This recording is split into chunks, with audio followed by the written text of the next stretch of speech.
Papo Delas, podcast sobre isso. Você pode?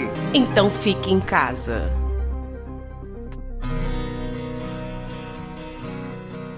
Olá, amigos e inimigos do Papo Delas, tudo bom? Os quarenteners, vocês estão tudo bom mesmo ou tudo bom não? Então, meus amores, seguinte, nesse sobre isso, eu vou me estender um pouquinho mais, tô logo avisando, tá? Não vai ser um sobre isso de 5 minutos, vai ser mais longo. Por quê? Nesse programa eu vou tentar dar uma luz para alguns de vocês com relação à alimentação saudável nesse período de quarentena, ok? Eu vou tentar aqui me estender um pouco com relação à compra, preparo desses alimentos, armazenamento e outras questões também, e vou tentar ser um pouco mais minuciosa, exatamente para tentar tirar algumas dúvidas que eu vi por aí, que algumas pessoas até mandaram pra gente e tal. E caso vocês tenham alguma outra dúvida, vocês mandam mensagem, contato@papodelas.com ou comentário no site que eu vou tentar ajudar vocês nesse processo da melhor forma possível, ok? Então vamos lá, meus amores. Primeira coisa que a gente tem que falar sobre o coronavírus. A gente tem que estar de quarentena, vocês estão, né? Todo mundo trancado em casa. Todo mundo que pode, né? Quem não pode, aí realmente a gente tem que trabalhar da melhor maneira possível, evitando contato, mantendo 1 metro de distância, pelo menos, das pessoas, caso você tenha que falar com elas, e sentando o dedo no álcool nas nossas mãos e evitando de encostar a mão em mucosas como nariz, boca e olhos, né, galera? Então vamos lá. Com relação à alimentação em si, primeira coisa, compra. Não é necessário a gente entrar em desespero, querer comprar o mercado inteiro e ficar com tudo estocado em casa, porque alimentos apodrecem e a gente tem que fazer uma lista de compra que seja viável financeiramente e que seja de fato necessário. Então, a primeira coisa que a gente precisa fazer é fazer uma lista dos alimentos que são necessários para a preparação do básico do nosso dia a dia. E aí a gente vai para café da manhã, almoço, jantar e fazer um cálculo da quantidade média a ser utilizada. Fora isso, depois que você fizer do que é necessário, aí a gente pensa nos alimentos preferidos, nas besteiras. Até porque, gente, falar que não vai comer uma besteira é mentira. Mas a gente tem que ter consciência de que a gente não pode viver de besteiras. E aí fazer uma lista daquelas coisas que você de fato tem preferência. Isso pode ser uma preferência mais saudável, tipo, adoro manga, pelo amor de Deus, ótimo. Ou uma preferência um pouco menos saudável, tipo um chocolate. Tem uma opção. Mas, uma coisa muito importante é que você, na hora de pensar nesses alimentos preferidos, que vocês pensem em como eles vão entrar no seu orçamento, para que você não tire de um alimento necessário o dinheiro para comprar uma besteira, ok? Até porque besteiras tendem a ser bem mais caras do que alguma coisa da nossa lista de alimentos necessários, como arroz, feijão. Isso considerando que os alimentos já estão mais caros no mercado. Isso também tem que ser levado em consideração. E aí, vocês fazem essas duas listas, o que é necessário e o que eu gosto. E aí se pode entrar na lista de alimentos. A partir disso, vocês têm que pensar no que é perecível e no que é não perecível. Por quê? O alimento não perecível, a gente consegue fazer uma compra de mês igual o brasileiro está habituado. Todo mundo aqui vai no mercado uma vez por mês e faz aquela comprona. Às vezes eles entram nessa lista. Já os alimentos perecíveis, o indicado é que você veja mais ou menos quanto vai ser consumido entre 7 e 15 dias, de acordo com a velocidade de amadurecimento e apodrecimento desses alimentos. Não tem por que você comprar uma quantidade de um alimento que apodrece em 6 dias, você comprar para 15, você vai estar gastando dinheiro à toa, entendeu? Então tem que ter um pouco dessa noção. Não tô dizendo que vai ser fácil, porque a gente fica muito preocupado e tal, mas a gente tem que ter essa noção de que a gente não pode comprar em grandes quantidades coisas que vão apodrecer daqui a alguns dias, senão vai ser dinheiro jogado fora. E atualmente, principalmente por conta da quarentena, dinheiro tá sendo mais importante ainda. Fora isso, é muito importante que essa compra seja realizada em horários alternativos, galera. Por quê? Se você sabe que horas do mercado mais próximo da sua casa tá muito cheio, não vai nesse horário, vai em outro horário, vai num horário mais tarde, vai, sei lá, 3 horas da tarde quando o sol tá trincando, porque as pessoas não vão, na grande maioria, exatamente para você evitar de entrar em contato com muitas pessoas, seja na hora que você estiver escolhendo os produtos, seja na hora que você estiver na fila para pagar. E dá preferência pelo pagamento em cartão, porque o cartão só você vai encostar, você não precisa ficar passando para outras pessoas igual o dinheiro acontece, beleza? Agora, com relação ao preparo dos alimentos. Primeira coisa, Na grande maioria, a gente prepara alimentos com pressa porque a gente não tem tempo. Agora a gente tem tempo. Então, galera, a preparação não precisa ser corrida. Pelo contrário, a gente tem tempo. Então, essa preparação, ela pode ser uma das atividades que a gente vai usar para ocupar o nosso tempo livre. Fora isso, essa preparação ela pode ser uma atividade em família. Você pode tornar isso algo que englobe a família para que não fique tudo nas costas de uma única pessoa e todo mundo ocupe seu tempo. Além dessa questão, tem o fato de que, caso seu marido ou sua esposa não tenha o hábito de cozinhar, agora é a hora dele ou dela aprender a fazer coisas iniciais, tipo, nunca fiz arroz, não sei fazer arroz. Vamos aprender a fazer arroz, vem cá, entendeu? Você pode tornar isso um novo hábito nesse período de quarentena exatamente para ocupar o seu tempo. E outra coisa, criança. Gente, criança parece que dorme com o dedo na tomada, né? São agitadas, elas correm pra cima e pra baixo, e o preparo do alimento pode ser um momento onde você consegue ocupar o tempo dessa criança e ainda ajudar ela com o aprendizado ou até revisitando conteúdos que elas já viram na escola. Que é, por exemplo, de leitura e de escrita. Você pode pedir, quando você estiver montando a lista, você pode pedir seu filho, sua filha, pra te ajudar a montar a lista, olhar a despensa, anotar o que tem, pra você ver o que falta. E aí nessa, ele já não tá deixando de produzir a nível escolar, tá escrevendo. Você pode até virar e falar assim, essa palavra aqui não é desse jeito, tipo um arroz. As crianças escrever com S no final, tu fala, não, arroz é com Z aqui, essa letra aqui. Entendeu? É você ir estimulando o aprendizado da criança. Matemática. Quando ela estiver montando essa lista, ela pode colocar a quantidade, contar quantos tem de cada coisa.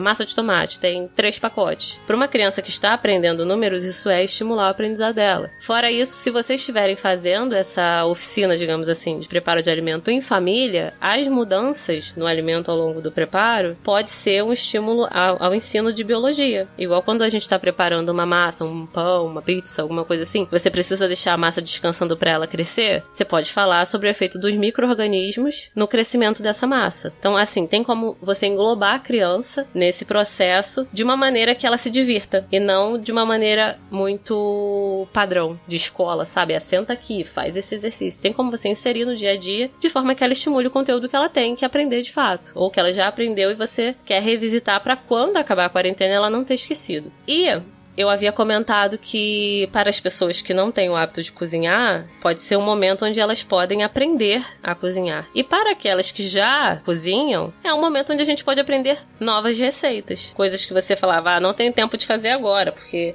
demanda muito processo, tem muitas etapas e tal, não dá. Eu trabalho muito, nunca tô em casa, agora você tá em casa, entendeu? Um exemplo bom é fazer falafel, que é o bolinho de grão de bico, que é uma coisa que é gostoso pra caramba, inclusive, mas que poucas pessoas param pra fazer. E fica uma delícia mesmo. É uma delícia demais. Nossa. Fora isso, também tem como a gente desenvolver pequenos hábitos que antes a gente deixava pra lá porque tava sempre na correria. Tipo, tô querendo diminuir o meu consumo de alimentos cárneos. Quero ir pra uma segunda sem carne. Antes era impossível eu parar pra fazer isso porque eu não conseguia preparar a minha marmita com muito tempo de antecedência, tinha que fazer tudo correndo e eu botava o que tinha na geladeira. Agora você tem tempo. E aí você pode fazer uma segunda sem carne, dar uma diminuída em alimentos que antes você consumia mais porque era o mais prático. Com relação a armazenamento, aqui eu vou me estender um pouco mais, galera, porque isso é muito importante, né? Porque a gente fazendo estoque, a gente tem que ter controle do armazenamento. Primeira coisa, quando vocês comprarem os produtos, antes de vocês armazenarem aqueles que têm embalagens que não podem ser descartadas, não esqueça de lavar essas embalagens com álcool e sabão e borrifar álcool 70 ou solução clorada, tá? Aquela solução de hipoclorito que a gente consegue comprar em hortifruti, em supermercado, e que cada uma tem a sua diluição descrita na embalagem. Porque eu não posso simplesmente virar e falar assim, você tem que diluir tanto em tantos litros. Uma solução mais concentrada, ela vai ser utilizada em menor quantidade, uma menos concentrada em maior quantidade. Então é só olhar a embalagem, cada embalagem descreve a diluição adequada, e aí vocês seguem o que está descrito naquela embalagem bonitinho. Fora isso, frutas e legumes precisam ser retiradas das embalagens que vieram do mercado. Por quê? O mercado é sujo, um monte de gente está passando, um monte de gente botou a mão. Então, você deixando aquela embalagem não é o mais adequado. Fora isso, depois que você tirar dessa embalagem, higieniza com solução clorada e aí vocês armazenam em potes que podem ser refrigerados. Potes que podem ir à geladeira mesmo, porque tem potes que não podem. Mas dá preferência por aqueles sem BPA, ok? Agora, para aqueles alimentos que não vão ser refrigerados, como é o caso de algumas frutas, esses vocês deixam para higienizar quando vocês forem consumir. Não deixa na solução e depois deixa na fruteira. Deixa na fruteira, quando vocês forem consumir, vocês botam no hipoclorito, deixa os 15 minutinhos, depois vocês lavam com água corrente, pode comer normal. Agora, alimentos cozidos. Eles devem ser preferencialmente armazenados em potes com tampa na geladeira e não nas panelas. Tantã! Galera. De preferência colocar num pote desses que não liberam BPA, se forem de plástico ou potes de vidro, e aí vocês guardarem na geladeira. E a validade desses produtos cozidos, aí a gente vai para arroz, os legumes cozidos em si, é de média 3 dias, ok? Quando eles são congelados, aí eles duram bem mais tempo. Mas eu tô falando a temperatura de geladeira mesmo, tá? Feijões e leguminosas, em geral, eles podem ser preparados em maior quantidade, até porque ele vai para panela de pressão, é um trabalho bem maior. E aí, eles podem ser preparados em maior quantidade e a gente pode separar em potes individuais ou familiares e aí eles serem congelados. Exatamente para quando vocês precisarem deles novamente, você não ter que levar a panela de pressão, fazer todo o processo de novo. Você guarda em potes individuais ou familiares no congelador, precisa só pega, descongela e vai. Essas organizações em quantidades menores também é indicada para carnes, em geral. Até porque se vocês pararem para pensar, você compra uma peça de carne e você ficar descongelando e recongelando essa peça diversas vezes, essa carne vai perder a sua qualidade e vai apodrecer com mais facilidade, né? Agora, separando em quantidades menores, seja em bifes, em filés, em postas, você organiza tudo no congelador e descongela só a quantidade que você vai utilizar. Agora, para vegetais que vão ser preparados e congelados para consumo posterior, ou seja, você não vai fazer para comer agora, você vai fazer para consumir mais tarde. Existe uma técnica chamada branqueamento que é indicada para esse tipo de caso, porque ela aumenta o tempo de prateleira, digamos assim. O tempo desse alimento para ser consumido, a viabilidade dele por mais tempo. Esse branqueamento é uma técnica que consiste em você levar o alimento para água fervente, e aí você tira ele da água fervente e você bota em água muito gelada. E aí eu tô falando de água com gelo mesmo, não é água fria, é água gelada. Você tira da água fervente e você joga ele na água gelada para dar um choque térmico. Por quê? Você dando esse choque térmico, você desacelera algumas enzimas que levam a deterioração desse alimento. E você consegue conservar as características nutricionais desse produto, ok? Você preserva o valor nutricional, você preserva a coloração, você preserva o sabor, mas você aumenta o tempo dele de prateleira. Você consegue consumi-lo por um período mais longo. Para folhas, e aí eu vou desmembrar entre folhas e outros legumes, para folhas especificamente, o tempo de água fervendo e de água muito gelada é de 1 minuto, para que essa folha não perca exatamente a textura, que ela continue tendo a cara que ela tem. 1 minuto na água fervendo, 1 minuto na água congelando. E aí depois você tira e aí você pode armazenar no congelador.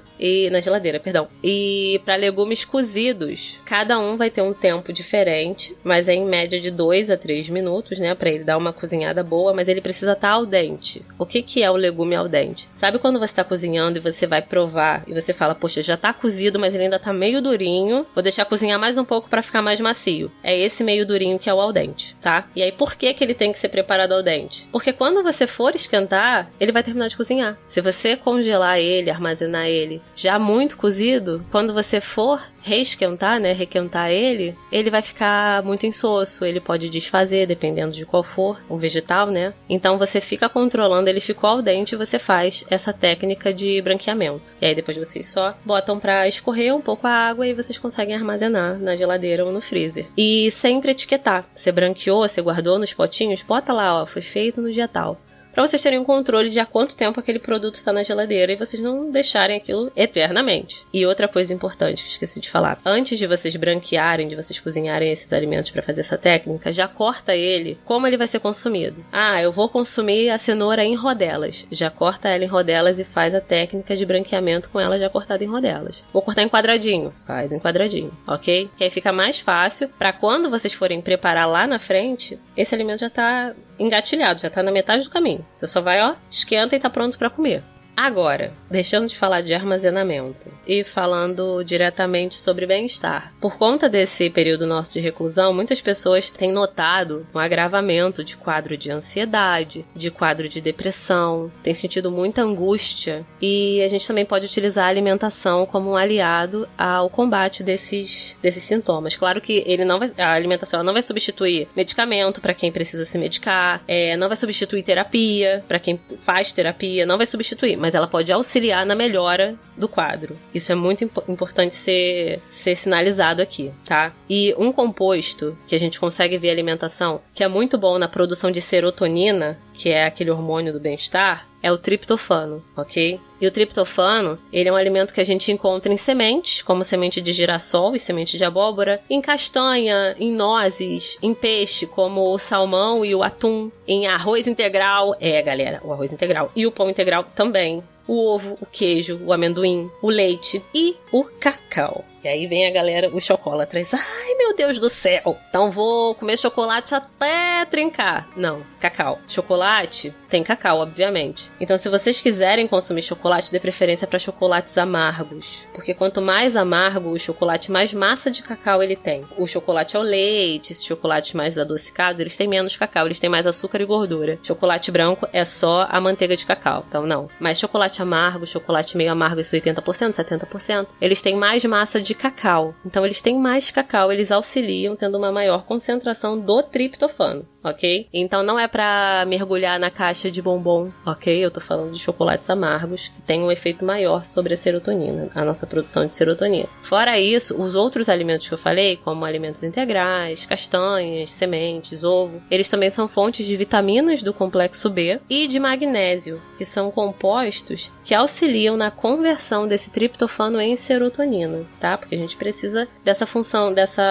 em cadeia, dessa conversão em cadeia de hormônios e nutrientes, todos eles vão gerando a produção do outro. Fora isso, o exercício físico, ele também auxilia na produção de hormônios de bem-estar. Não só a serotonina, mas a dopamina e outros também. Ok, galera? Então, por mais que agora a gente esteja num período de reclusão e a gente não possa sair para se exercitar, a gente consegue se exercitar em casa. E aí a gente consegue buscar formas diferentes de se exercitar. Quem malha em academia, as academias estão mandando séries de exercícios que você consegue fazer, e os professores, eles têm mandado, tem professor que manda diariamente, tem professor que manda a cada semana, depende muito de cada academia, mas essas séries de exercícios estão sendo mandadas, e é uma forma de você se exercitar. Fora isso, também existem jogos de videogame que você vai utilizar o corpo, seja um Just Dance, seja um Fruit Ninja.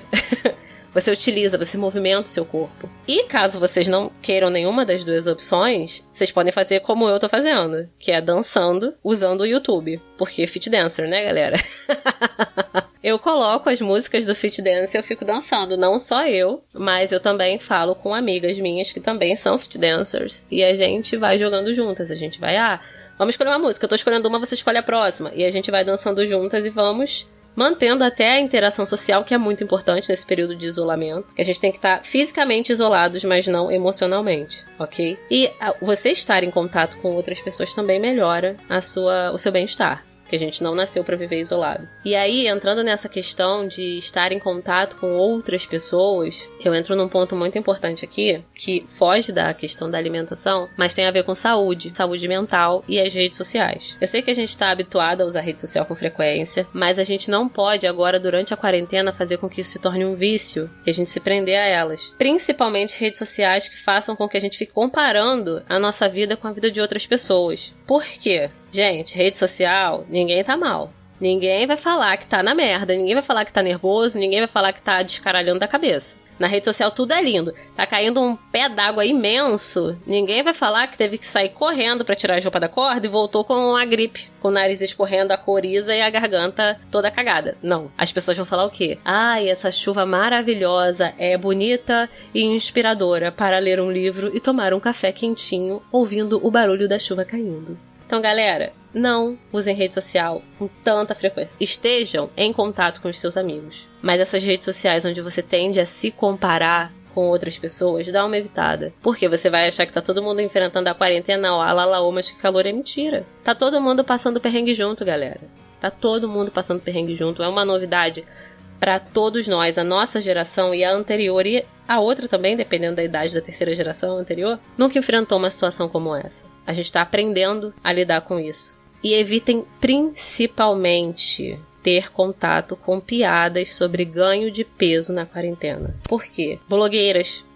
Algumas blogueiras têm feito isso, falando antes da quarentena, depois da quarentena. Por quê? Principalmente para quem tá em processo de emagrecimento, isso é gatilho. Você vai ficar angustiado, você vai achar que tudo que você conseguiu até agora vai ser perdido. E francamente, galera, a gente tá enfrentando uma situação que a gente nunca viu. A gente tá tendo que se adaptar a estar trancado em casa todo o tempo. E a última coisa que a gente precisa é de alguém fazendo piada ou colocando uma lupa em cima de questões que podem entristecer a gente.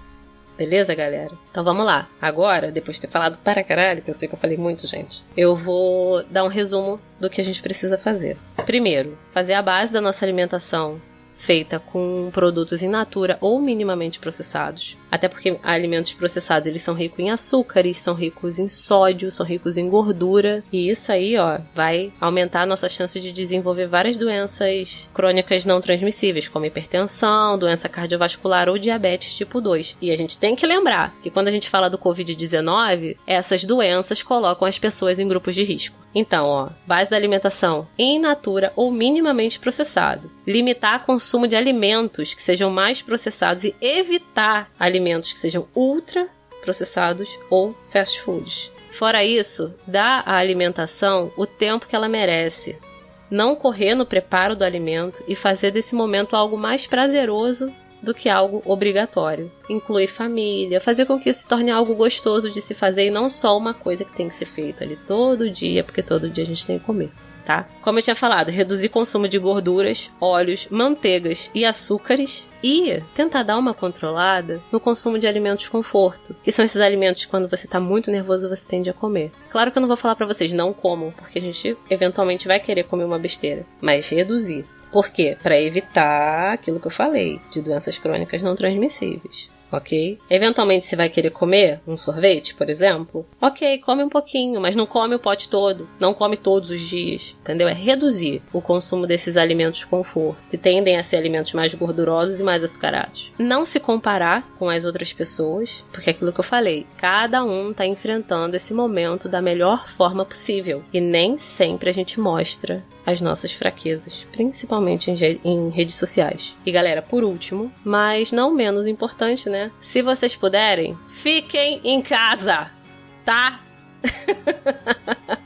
Fiquem em casa, galera. Assim vocês evitam de se contaminarem, caso vocês estejam num grupo de risco. E caso vocês não estejam, vocês também evitam de passar para pessoas que estão. Agora é um momento onde a gente tem que pensar na gente, mas tem que pensar nas pessoas ao nosso redor. E todo mundo conhece alguém que tem uma diabetes, tem uma hipertensão, ok? A gente tem que cuidar da gente, tem que cuidar do outro. É um momento muito importante pra gente sair do umbigation e olhar ao redor, tá bom, meus amores? Como eu falei, esse episódio ficou gigante. Mas é importante, galera. Tá bom? Dessa vez, quem falou foi a Patsy, mais ou menos. Foi mais a Patrícia. Como eu tinha falado naquele outro episódio, de que quando eu falo de algo relacionado ao trabalho, eu sou a Patrícia, eu não sou a Patsy. Mas é muito importante, galera. E só pra caso alguém tenha interesse nesse material e tal, todo esse... sobre isso... foi feito usando como base o Guia Alimentar para a População Brasileira e o material disponibilizado pela Associação Brasileira de Nutrição. Tá bom, meus amores? Então é isso. Um beijo em vossos corações e até mais. Tchau, tchau. Você pode? Então fique em casa. Você ouviu Papo Delas, podcast sobre isso.